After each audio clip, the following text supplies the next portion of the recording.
Hey Cavs fans, welcome to another episode of the Cavs Pick and Roll podcast. I'm Alex and I'm here with Corey. What's up, Corey?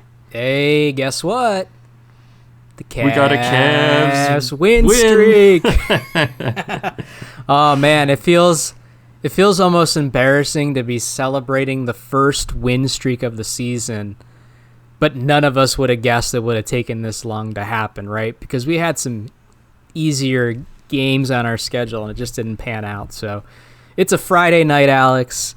I had a vacation day today. I didn't work today. The Cavs won. You rascal. Like I'm good. I'm good. I'm good too, Corey. I'm here with my Great Lakes Christmas Ale. You're even better than me. 'Tis the season. You're even better than me. Good stuff, man. And I'm sure that Bill Lambier card isn't far away either. So yeah. Hold them It's both in my up. other hand. Hold them both up. I got a Great Lakes beer in one hand and Bill Lambier in the other. It's my two beers, man. What more could you ask for? Right. So the what Cavs. Have you been up to? Oh man, so just watching Cavs basketball. Not sure what we're gonna get on a night in and night out basis. The Cavs finished the West Coast trip. We'll dive into that. Yeah. Very inconsistent. Very inconsistent. But I want to get into this game tonight that literally just ended less than 5 minutes ago of us starting to record this. Friday night hoops is always fun, Alex, especially when the team gets a win, right? Mm-hmm. Going into the weekend with a win. And another little milestone, too, is this now brings the Cavs to 500 as far as their record for the year. They're now 6-6. So hopefully they could start to get on the other side of 500, not dip back below and get their heads a little bit above water. But right. Alex, they played a very young, very short-handed Detroit Piston team today. They're 2-10, now 2-11 on the year. They're nothing to scream home about. They were missing some folks. We didn't get to see Joe Harris make his triumphant return to Cleveland. Mm-hmm. We didn't get to see Bogdanovich and a couple other players as well. But still, hey, they're an NBA team, and we're an NBA team. We got to see Alec Burks. We did get to see Alec Burks. Triumphant return. He's still out there doing his thing. He's still out there doing it. Yeah, he played well. Yeah. Sort of. Yeah. But, I was a little nervous just because, you didn't know what you're going to get.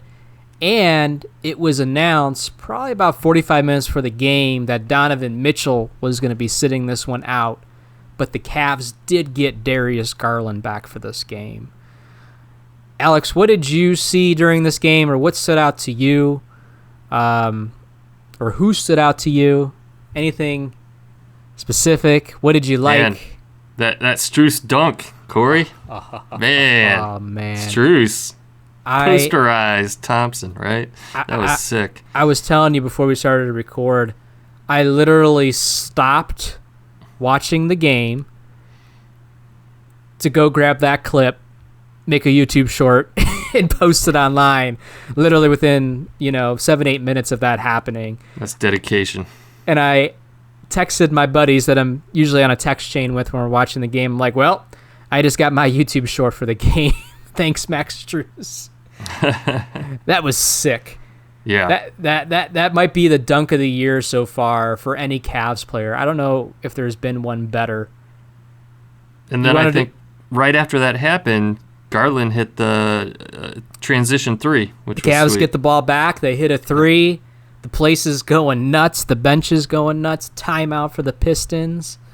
And I feverishly pulled out my phone and got to work. But it was nice, too, because it was kind of like in wrestling, they would call it a bang-bang play, right? Or even in the NBA, I guess they call it that, too. But I forget who shot the ball. I think Struss shot a three, missed it. The ball was kind of going out of bounds. Mobley saves it. Struss, being the smart player he is cutting to the basket, just caught it at the free throw line and just took off. Mm-hmm. And it was just, the defender couldn't even do anything. It was just an amazing dunk. Again, I think the dunk of the year so far. Nick Thompson was, he had his feet planted, his arms crossed in front of him. He was ready to take the hit from Struss, but Struss got him, just off angle enough to get that dunk home without drawing the foul. So it was nice. I tweeted out, too, shortly after that, I'm like, Struss better get the chain tonight. And that was assuming we were going to get the win and so on and so forth. And Struss, he had a really nice game early on in the game. The second half, he didn't do as much. He had, I think, a 3 early in the third quarter. But the first quarter was really where he did some nice things. He's just crafty. He's aggressive. He hit some absolute bombs as far as three-pointers, but he also got to the rim several times, made some sneaky kind of reverse layups. And after that dunk, Alex, I laughed because I thought about Donovan Mitchell's comments a couple weeks back comparing him to Kyle Korver. Remember when we talked about that? Mm-hmm. Yeah. Can you imagine Kyle Korver? Just no, I don't see it either. He's not Kyle Korver. No. He's more than Kyle Korver. And, man, I'm a big Max Struss fan right now. Oh, yeah. Struss has been playing great. I love it. Yeah, like you said, he's always on the move. He brings energy. He can be a little streaky sometimes with the shooting, but overall, yeah, love it. Big upgrade over, any of the other small forwards that we've had the past few years that we've plugged in. Yeah, no, I agree. I obviously we love to watch the superstars like the Donovan Mitchells, the Evan Mobley's on the team, but Struss and LeVert have probably been my favorite two guys to watch so far this year. I think LeVert's having a great season so far. He's just been consistent. He's come in and got you buckets when you need it.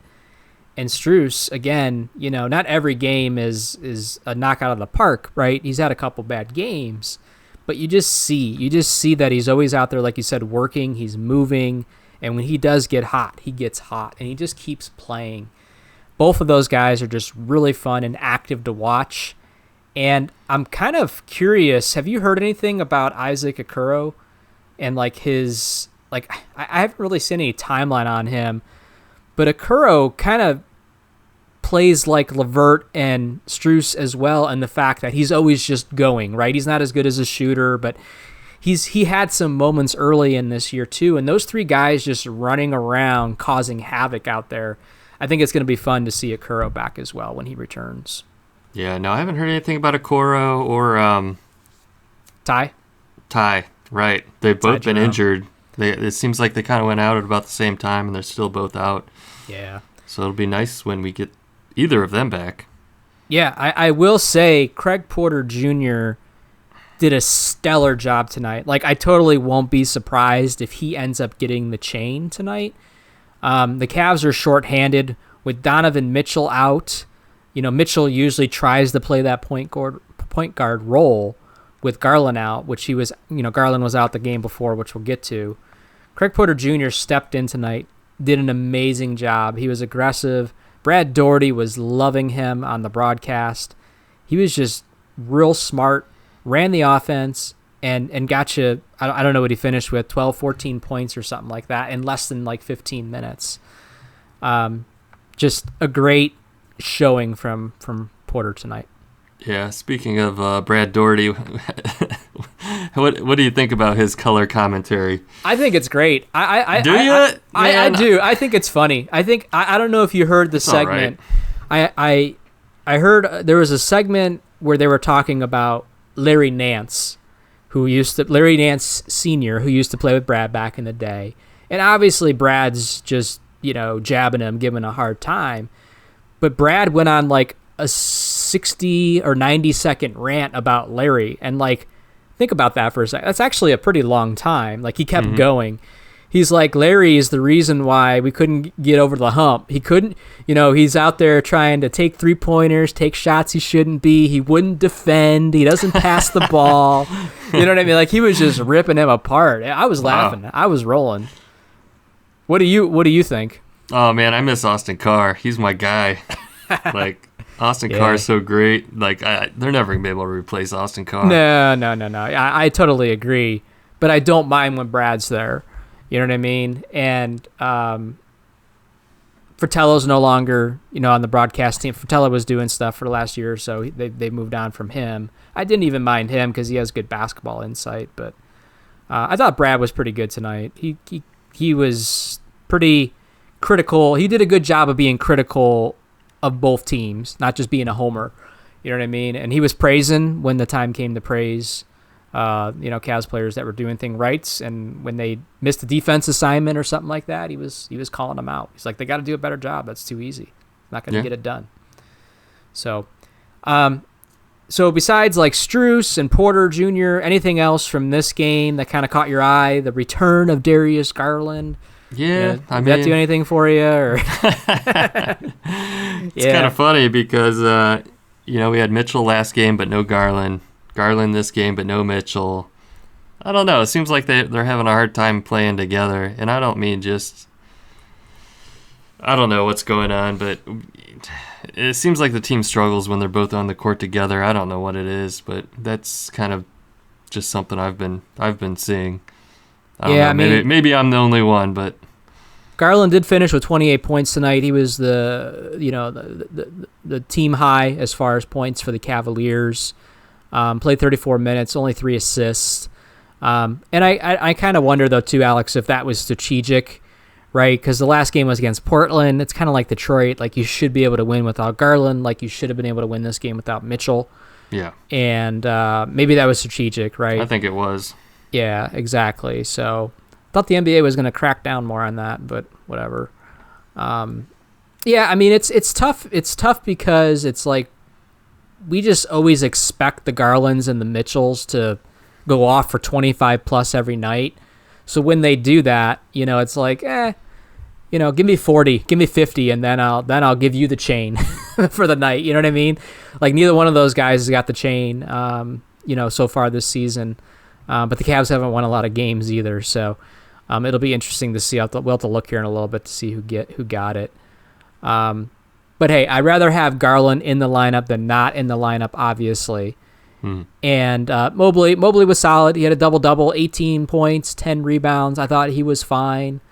Allen, 10 points, 7 rebounds. And LeVert only gave you 10 tonight and didn't really do much more, but he gave you 33 minutes. So kind of a short rotation. Yeah, LeVert was struggling to shoot the ball, though. Yeah, he was. So. He tends to get to the rim very easily or get into the paint very easily.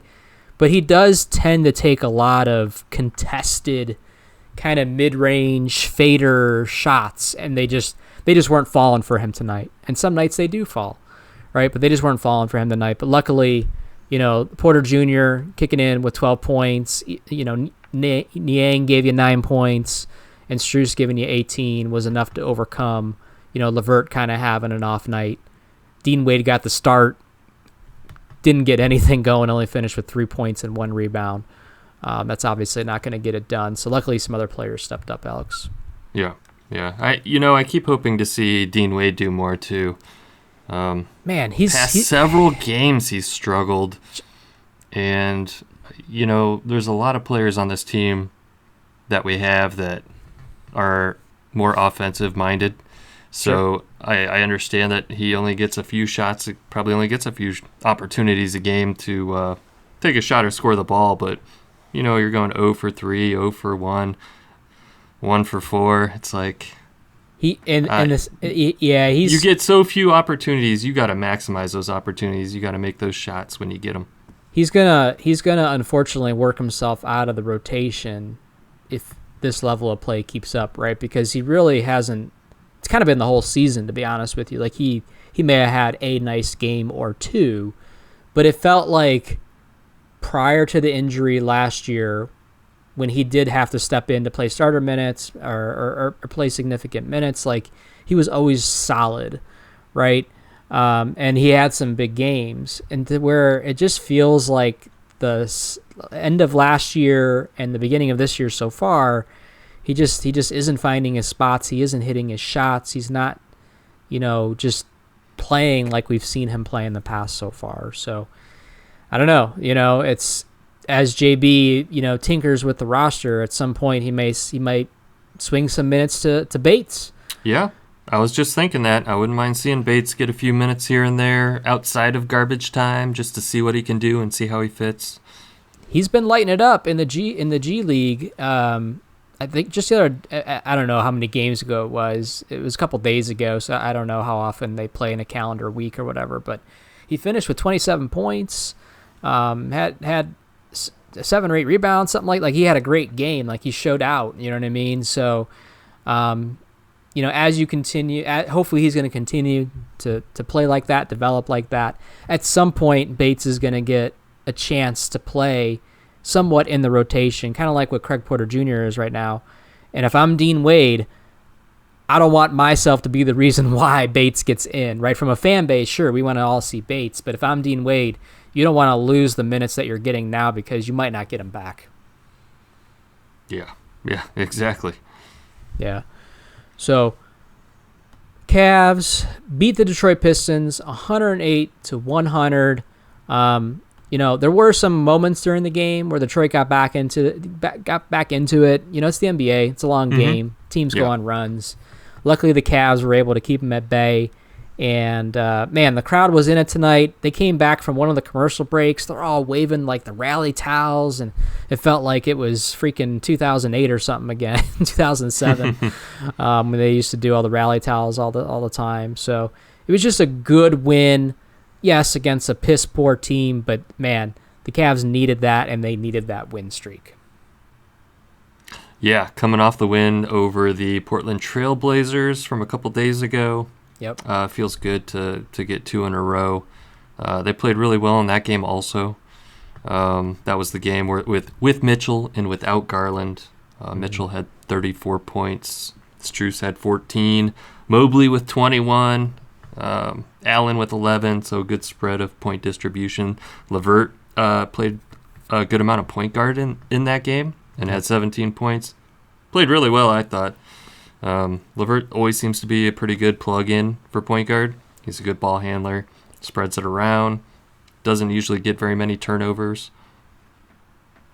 Yeah, it's not something I want to see him ideally in that role, right? Yeah. Like on any kind of long-term basis, but he does have pretty good handles.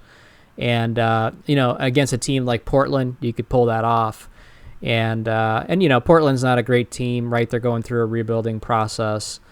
But it felt good to end that West Coast trip with a win and then coming back home to get this win against Detroit. Dean Wade, man, there's Dean Wade, 33 minutes and a big fat 0 on those points. Yeah, you just can't do it, man. You can't do it. Can't keep it up. How about 33 minutes? He went 0 for 3. He had 3 rebounds, 2 assists, 1 block. Right. Yep, it's not gonna work long term, and there's certain guys right now that haven't been getting run. Not only Bates, but even like Tristan Thompson's minutes have significantly he only played a minute in that game. I think he just played at the very end. I saw him check in at the end of this Detroit game when basically JB cleared his benches. Damian Jones hasn't been in the rotation, but at some point again. JB might decide to pull Wade out and plug somebody else in and give somebody else a shot if this keeps up. So I'm hoping that doesn't happen. I think we all like Dean Wade, but man, just 33 minutes, 0 points. Just, it's not going to work. Yeah. He seemed to play really well last season. Yeah. So I'm not sure what the struggle is this season. But, right. if he's just not going to get a lot of opportunities on offense, so he's got to make his presence count, being able to find other things to do to help the team win. Yeah, absolutely. Hustle plays, defending well, so on and so forth. All that is key to keep into the rotation if you're not scoring buckets and doing all those other things that do show up in the box score, right? You got to find a way to help the team win. So, Alex, the Cavs, last time we recorded, they had dropped the first game on the road trip against OKC, right? And we had talked about how, man, this road trip could be really disastrous if they come back, 1-3 or lose all 4 or something crazy like that. Luckily, the Cavs did salvage this road trip. They ended up going 2-2. We kind of quickly talked about the Portland game.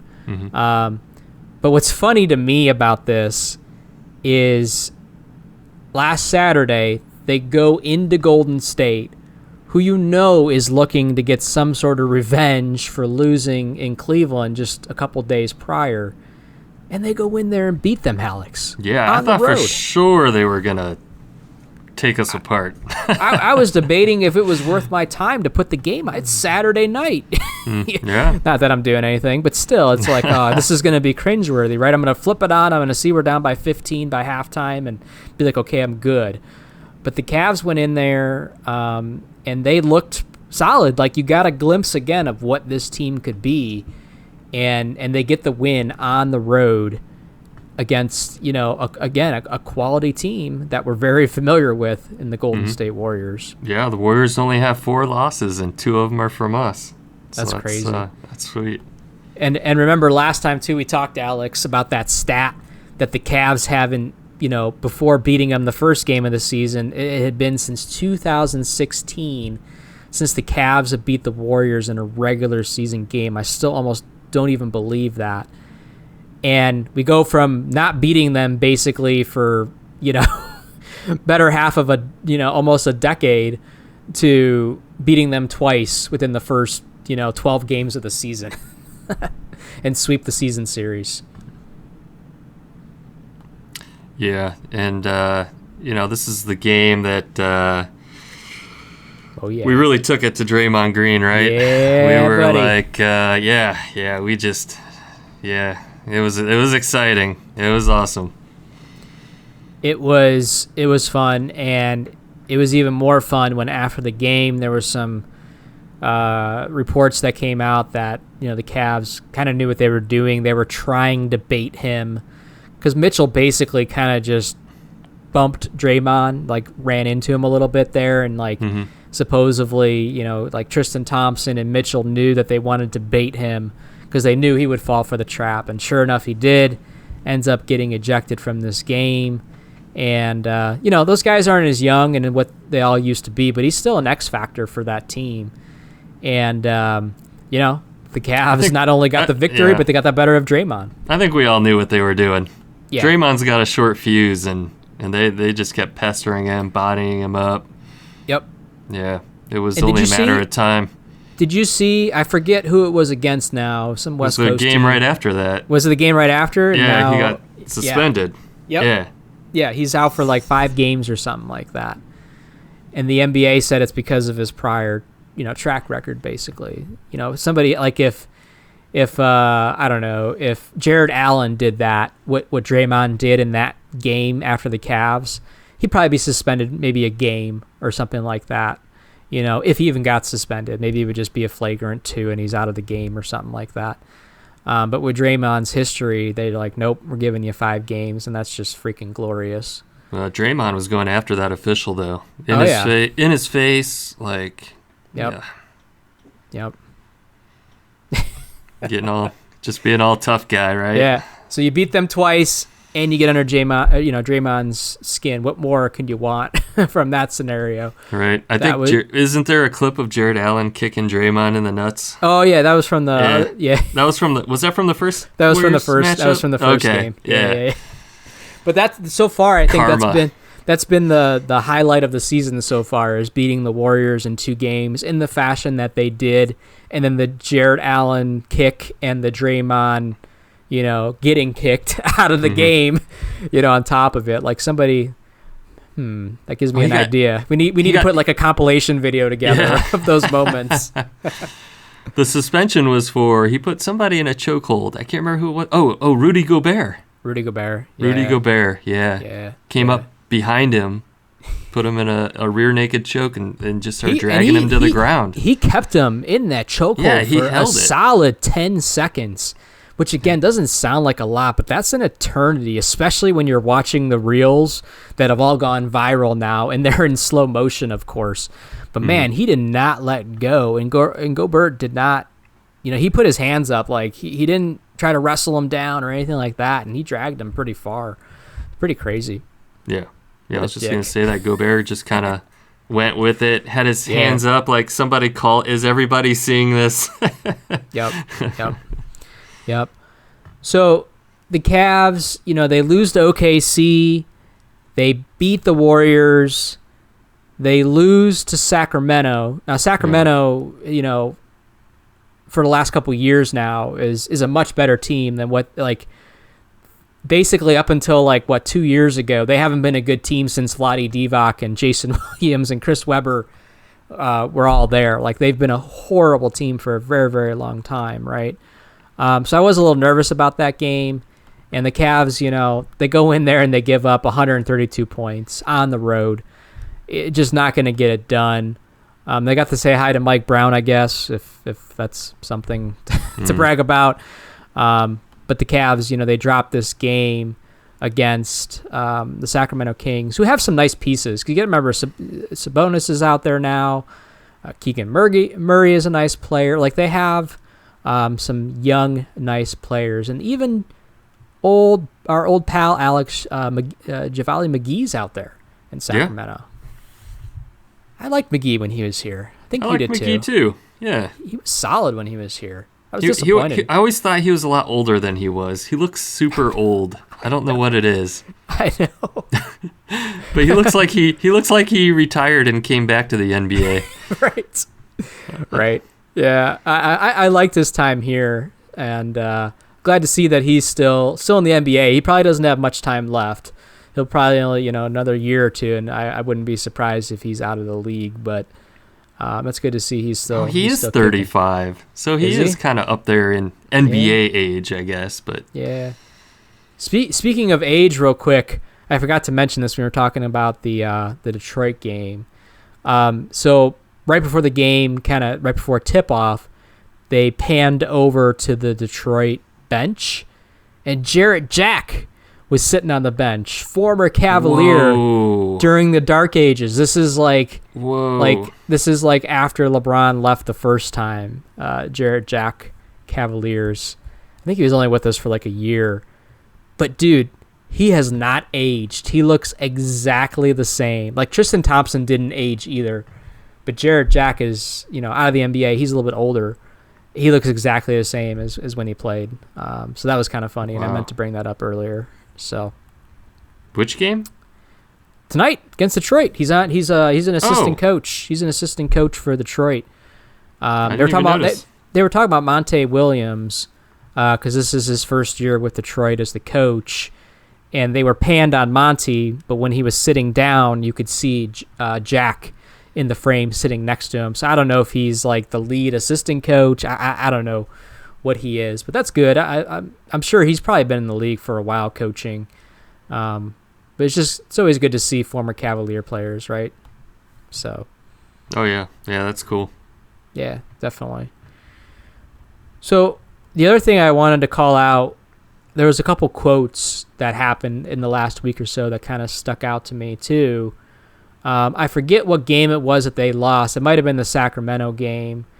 Where after the game, Donovan Mitchell said, ask me where we're at after 10 games or something along those lines. And it had been 10 games by that point. Obviously, they're below 500. They're not playing so great on this road trip. They're only 1-2 by that point. And he just said, we got to figure this shit out, was basically his quote.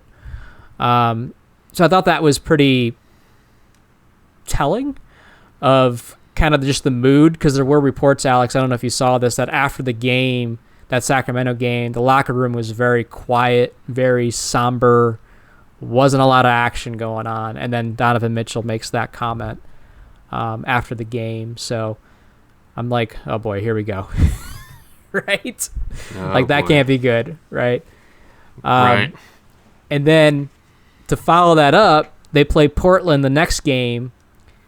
The Cavs win that game, and I don't know it word by word. I just saw the headline, but Donovan Mitchell credited winning that game by basically not touching a basketball and just watching movies since the Sacramento game.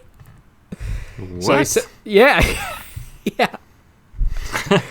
So that's how he figured this shit out. Don't touch a basketball, eat Cheetos, and watch, I don't know, Jurassic Park movies or something like that. All right. So I'm down with that. That works for me. We found the resolution to the Cavaliers problem. supposedly. I don't know. So, Alex, looking forward, they got some interesting games coming up. The good news is the Cavs are home the next, I think I heard 7 out of 8 games. Sunday, they play a 6 o'clock game. It's always a weird time on a Sunday. The Nuggets come into town. The Nuggets are a tough team, Alex. Very tough team. It's a tough few games. 76ers. Denver, Philly. Yep. Yeah. Miami. Who's been struggling, right? But they're going to come in here and they're going to give you their all. And then Saturday, November 25th, Thanksgiving weekend, look who's coming into town, Alex. I don't know who you're talking about. LBJ. Your boy. LeBron. I was quickly looking at the Lakers roster to see, like, is there any other former Cavs player on there so I could say that person instead of LeBron? But I didn't bring it up. It's funny because I was looking at the Heat's roster to see if Kevin Love was still there. Yeah, you know what? He should be there. I haven't heard that he signed with anybody else. I wonder how he's doing. He is. Yeah. Yeah, I don't know. I kind of wonder too. I miss him some days. Some days I wake up in the morning and think about him. But, yeah. Like, damn, I wish that guy was still on our team. But the Lakers come to town. LeBron just got a triple-double. I heard he was now the second oldest player in NBA history to get a triple-double, but I missed who the oldest was. But he's going to want to come here and put on a show. Then the Raptors come into town, who we lost to earlier in the season, and then the Hawks come into town. So, like, man, Alex, this is a little bit of a pivotal stretch. I'm not even drinking and I can't talk. So give me your prediction. Where are they going to go for that 6-game stretch there? 6-0? So 6 out of the next 7 games are home games, right? The only away game is the Philly game. Philly game, yep. So I think we are going to go. I'm going to go the next. I'm going to say 5-7. 5 out of 7. They're going to win. 5 out of 7. I'd be happy with that. Anything less than that isn't good enough. I think we're going to struggle in Philly, and we're going to struggle Nuggets with Lakers. Yeah, I think, and hopefully Mitchell will be back. He will. I think he will. I think game because it was strategic. I think it was strategic, and that Nuggets game is a big game. Like, to me, you got to beat the Heat, you got to beat the Raptors, and you got to beat the Hawks. The Lakers, the 76ers, and the Nuggets those are the tougher games, in my opinion. The Lakers game is only tougher because of the situation, right? But win one of those 3 at least, like steal one of those, and then boom, like you said, you win more than you lose, right? At that point, so. And then you got the Trailblazers again, the Pistons, the Magic. So you have some easier games going into early December, but you definitely don't want to go 2-4 or 1-5, something like that crazy. Yeah. Well, JB will definitely be in the hot seat by then. The Lakers and the Toronto game, that's a back-to-back, so that's going to be tough. I could see us dropping one of those just because. Well, yeah. I'm looking at the Lakers. There, I knew it. Missed opportunity, Alex. Who they got? Oh. Do you see it now? I'm not looking. Actually, I wish. So there's 2 of them. One of them I wish was still on the Cavs roster, and I wish we would have signed him when he was a free agent. The other one I almost don't even believe that he's even in the NBA anymore. But Taurean Prince. Taurean Prince. He was solid. I liked him. He was a Levert type player, to where he had good size, a good build, athletic. He's only 29, and we had him 2 seasons ago, so he was even younger, and he's a bucket. So I miss Taurean Prince. But the one I really would have said, if I would have saw this, there's no way he's playing or in the rotation. Rajon Rondo shows on the roster, per Google, on the Lakers. What? Really? I don't think that's right. That can't be right. I don't know. Shows that he's. I didn't even think he's in the NBA. I'm looking at the roster on ESPN, and I don't see him. Okay, so I'm looking on Google, so it could be misleading me. But Taurean Prince is definitely on the Lakers. I do know that. So there you go. You get to see Taurean Prince. Yeah, I don't like the roster. I don't like the roster at all. No, so, yeah. I don't like that roster. No, it's bad. I was never a Taurean Prince fan. Are you serious? Yeah. Yeah, that's all right. Never didn't care for him. Didn't think he played well in Cleveland.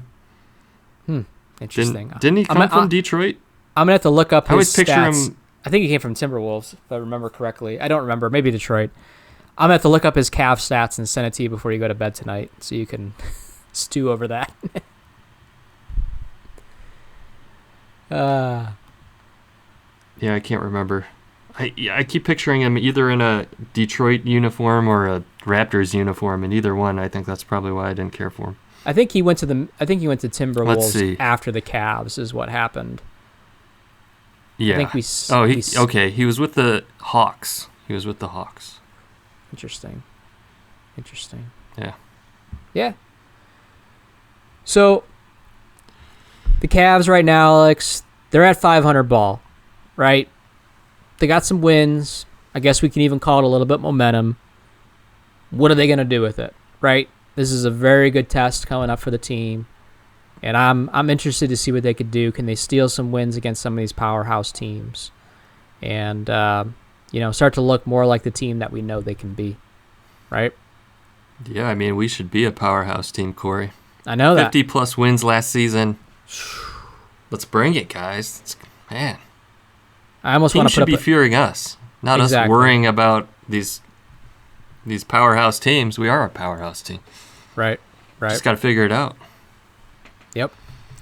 So we'll see what they do moving forward. The last thing I wanted to call out real quick, Alex. So I mentioned earlier today, I had a vacation day and had some free time. So I decided to tinker around a little bit and get NBA Live 95, the PC version, up and running. This has been on my to-do list for a very long time. It took a little bit of tinkering to get the controller working and just get everything working, right? Because you're just so used to like how today's games are, right? And like playing that is completely different than playing like a console game from that season, like from that year, right? Like the Sega Genesis version or something like that, where there's only 3 buttons on the controller. Man, I had a blast. I had a blast playing with the Cavs. Mark Price, Hot Rod Williams, Terrell Brandon, Chris Mills, Tyrone Hill. They were ranked number 8th overall that year in the game. So that was pretty cool that they were ranked within the top 10. And I had some fun with Mark Price. I sent you kind of a highlight clip, Alex, earlier this afternoon. I'll have to post that online. Yeah. But you got to. I had a great time playing with that. I'm definitely going to revisit that. It'd be fun to do a season with that. It was just really, really fun. That's awesome. Yeah. Before that, I played great Cavs roster. Yep. And before that, I played a game just with the default teams, just to like try to get used to it. And that was the Houston Rockets and the New York Knicks. So Patrick Ewing versus Hakeem Olajuwon and all that stuff, because that was the finals set up the year before, I guess, if I remember correctly. So those are the 2 default teams. And I had fun doing that. And I'm like, let me try the Cavs out now that I kind of got the button scheme down. And I don't know why Who else lately. did Houston have at that time? Robert Horry, Clyde Drexler, Kenny Smith, Sam Cassell, Vernon Maxwell. All right. They had a squad. They won the championship that year. They beat New York. They did.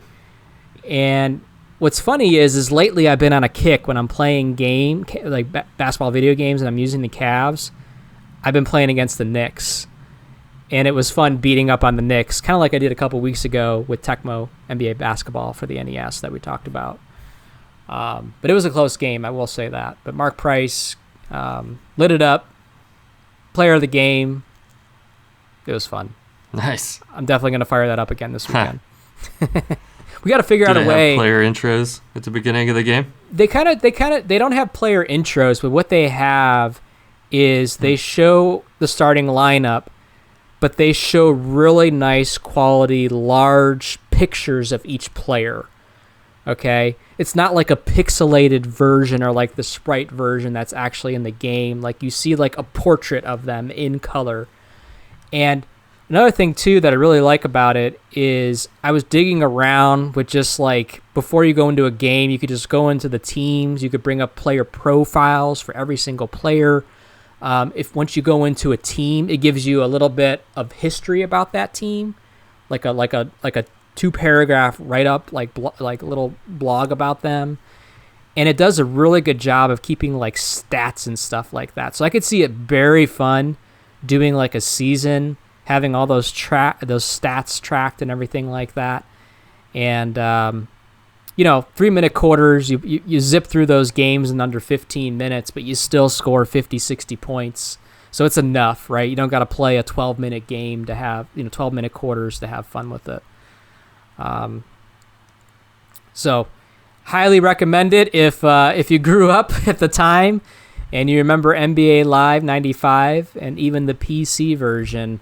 It's pretty easy to play today, either through emulation or if you really want to be hardcore. I actually own the physical disc. Takes a little bit of setting up to figure out how to do that on today's hardware, but it can be done pretty easily. And man, it's just a blast. What a dork. I know. Like Alex, NBA 2K24 is 50% off right now. Yeah. It's on sale again. And instead of buying that today, when I saw the news, I fired up NBA Live 95 for the PC. Yeah, Get it. Go pick it up. It's awesome. I've been playing it nonstop. Have you? I love it. You did say you feel. Yeah, absolutely. You like it a lot. Created a my career player, and yeah. It's got to be fun playing. Yeah, it's cool. Got to be fun playing with the Cavs roster though of today, right? With Struss running around and Mitchell. And I really didn't get into the career mode the last couple seasons. I don't know why. It didn't really grab me. But this season, like they tweaked it right. Like the gameplay is really good. I don't know, just everything about it. You could skip stuff really came together this season. You can skip cutscenes and stuff like that, so it's not doesn't feel so drawn out. Yeah, I skip through all the story stuff. I don't do any of the street ball stuff. I don't do any of the multiplayer online stuff. Yeah. Like, I just play the games using my character and pump up my stats, and they got all these little objectives that you can do during the game to really boost your stats. Like, score so many points, get so many assists, get a player rating, set so many picks, hit so many mid-range shots. And there is like a story piece that's like family flashbacks. So the whole story is like your grandfather was in the NBA, your father was in the NBA. Yeah. So they have these flashbacks that you can play where it's your grandfather or your father playing against Michael Jordan and locking up Michael Jordan or outscoring Michael Jordan in these historic games. So I know it's kind of goofy, but it's actually a lot of fun. That's funny. Yeah, I'm like you. I only play one. The other thing I wanted to call out. No, go ahead. No, I was going to say, I'm like you. I only play one or two modes, and that's why it's just like I won't buy it until it's $20 because even at half off, it's still like, I could wait longer. I'm having too much fun playing other stuff anyways. I wish they would set it up so that you could buy what version you want, right? Because I'm not going to pay $70 to play my NBA era. You know what I mean? Like, let me just buy the offline version, right? Because that's what I do. I don't do the online crap either. So it's like, let me buy that game. Yeah, I don't either. For $39.99 when it first comes out, and then you'd have my money. But I'm not going to pay $70 for what I play. But go ahead. Oh yeah, there's too many people that buy the $120 legendary edition of the game that come with all these VC points, and they get their character to level 99 in a day, and you got no chance of ever beating them. They block everything, they steal everything. It's just not fun. So I just don't even bother. Well, what's great about NBA Live 95 for the PC, Alex, is there's no updates. There's no online play. Yeah. There's no VC, you bought the game 30 years ago, and you still there's no own it 12-year-old today. singing rap music into the mic. You still own it today. It still works. The servers haven't gone down. Like, man, it's a blast. It's a blast. So I love it.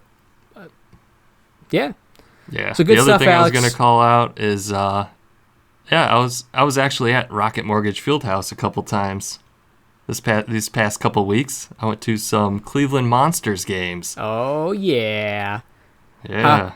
Those are a little bit easier on the wallet compared to the Cavs everybody, games, right? all these listeners are thinking, oh, yeah. Tickets are super cheap. They're not? And all the seats are great because they're all lowers, right? Uh-huh.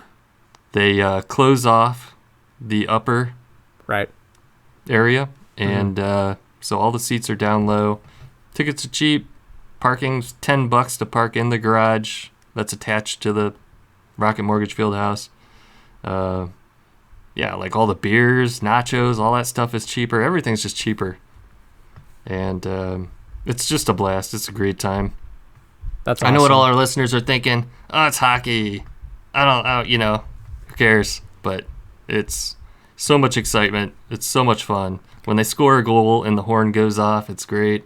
It's nonstop action, a lot of fighting. Just a different atmosphere, right? Like it's a different type of atmosphere. And you got to remember, Cavs fans, Alex is a little bit of a hockey fan.